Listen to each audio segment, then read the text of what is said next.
ሰላም ተወዳጆች፣ የጌታ ጸጋ ከመንፈሳችሁ ጋር ይሁን። ጠቢብ ገበሬ እርሻው ላይ አረም ሲበቅልበት አረሙን በጥንቃቄ እያረመ ማሳውን ወይም እርሻውን ያሳምራል እንጂ ስለበቀለው አረም ብሎ ሙሉ ማሳውን አይዘጋውም ወይም ማሳውን እንደገና አያበላሸውም። በኢትዮጵያ ቤተክርስቲያን ሰሞኑን በሐዋርያት በነቢያትና በዚህ በእርገት ስጦታ በምንላቸው ዙሪያ በጣም ኮንትሮቨርሻል የሆኑ ነገሮች እየተነሱ እንመለከታለን። ቤተክርስቲያን በሐዋርያትና በነቢያት መሰረት እንደታነጸች ወይንም ቀድሞ ሲነገር በነበረው በእግዚአብሔር ቅድመ እውቀት እየታወጀ እየተነገረ በመጣው እውነት ላይ እንደተተከለች እናውቃለን። የእምነታችን ጀማሪና ሐዋርያ የሆነው ጌታችን ኢየሱስ ክርስቶስ የእርሱ የሆነችን አካል በስጋ መጥቶ ዋጋ ከፍሎ የእግዚአብሔርን መንግስት በኃይልና በጽድቅ ሰብኮ ቤተክርስቲያን እንደተከላት እናምናለን። ቤተክርስቲያን በኢየሱስ ክርስቶስ ሞትና ትንሣኤ የምታምን በዳግም ምጽአት የምታምን አካል ናት። ወይንም የኢየሱስ ክርስቶስ ሞት ለእርሷ በቂ የሆነ መስዋዕትነትና የኃጢአት ክፍያ እንደሆነ የምታምን አካል ናት ቤተክርስቲያን ብለን የምንጠራው። ይቺ የክርስቶስ ኢየሱስ አካል በምድር ላይ በምትኖርበት ዘመን ወደ ጌታዋ ወደ ኢየሱስ ክርስቶስ መልክ በነገር ሁሉ እንድታድግ በነገር ሁሉ እርሱን ወደ መምሰል እንድትመጣ የእግዚአብሔር ቃል ያሳስባል። ለዚህም ይሆን ዘንድ ደግሞ የቤተ ክርስቲያን መስራች ወይም የቤተ ክርስቲያን ራስ የሆነው ጌታ ኢየሱስ ክርስቶስ አካሉ የምታነጽበትን ወይም እርሱን ወደ መምሰል የሚመጣበትን መለኮታዊ የሆነ መሳሪያዎችን ለቤተ ክርስቲያን ሰጥቷል። ያም ኤፌሶን 4:11 ላይ ሰሞኑን እየተወራ እንዳለው እሱ ነው። የነ ሐዋርያት አገልግሎት፣ የነቢያት አገልግሎት፣ የመጋቢያን፣ የአስተማሪዎችና የወንጌላውያን ኦፊስ ወይም የእርገት ስጦታዎች ምንላቸው ለቤተ ክርስቲያን መተከል፣ ለቤተ ክርስቲያን መስፋፋት፣ እድገትና ወደ ክርስቶስ ኢየሱስ መልክ ሙላት ለመምጣት እጅግ አስፈላጊና መሰረታዊ የሆኑ ስጦታዎች ናቸው።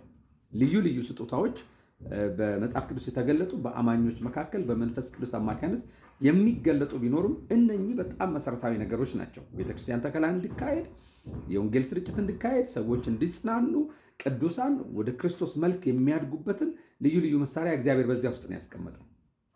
አሁን ሰሞኑን በኢትዮጵያ ቤተክርስቲያን የምናየው እነኚህን ስጦታዎች በአግባቡ መጠቀምና ለእነኚህ ስጦታዎች ትክክለኛውን አካሄድ እንደ ቤተክርስቲያን ከማስተካከል ይልቅ እነኚህን ስጦታዎች መዝጋት። ቅድም እንዳልኳቸው አይነት ገበሬ አረም ማሳው ላይ ወይም እርሻው ላይ ሲመጣ አረሙን አርሞ በአግባቡ የዘራውን አዝዕርት መጠበቅ እንጂ እንዳለ ሙሉ ማሳው መዝጋት እንደሌለበት እንዲሁ በኢትዮጵያ ቤተክርስቲያን ያለውም ነገር እንደዚህ ነው መሆን ያለበት።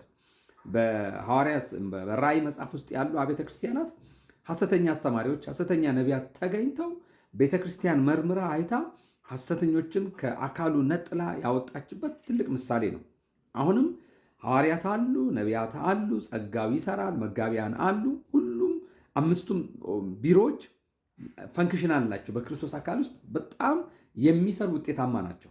ነገር ግን እነኝን ተከትለው የመጡ አረሞች አሉ። ነቢያት የሚባሉ፣ ሐዋርያት የሚባሉ፣ መጋቢያን የሚባሉ፣ አስተማሪዎች፣ ወንጌላውያን ሁሉም አምስቱም ኦፊስ ላይ አረሞች አሉ። እግዚአብሔር ያልጠራቸው፣ እግዚአብሔር ያልቀባቸው፣ እግዚአብሔር ያላካቸው ክርስቶስን የማያውቁ መልእክት የሌላቸው ከክርስቶስ ቤተክርስቲያን ጋር ወይም ከክርስቶስ ጋር በአካልና በጅማት ያልተጣበቁ የራሳቸው መልእክት ያላቸው የራሳቸውን ቢዝነስ የሚሰሩ ኑሯቸው የሚኖሩ አረም አለ።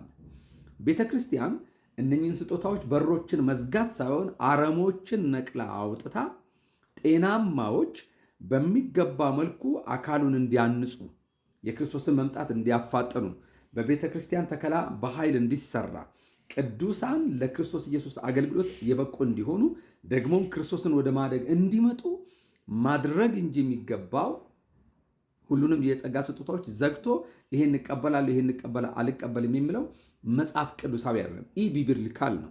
ስለዚህ ይሄን ኢቢብሊካል የሆነውን ነገር በቤተ ክርስቲያን ተቀብለን ዶግማችን ነው ደንባችን ነው ሊባል አይገባም። ምክንያቱም ዶግማችንም ደንባችንም ስርዓታችንም ሁሉ የተቀዳው ከቅዱሱ ቃል ውስጥ ነው።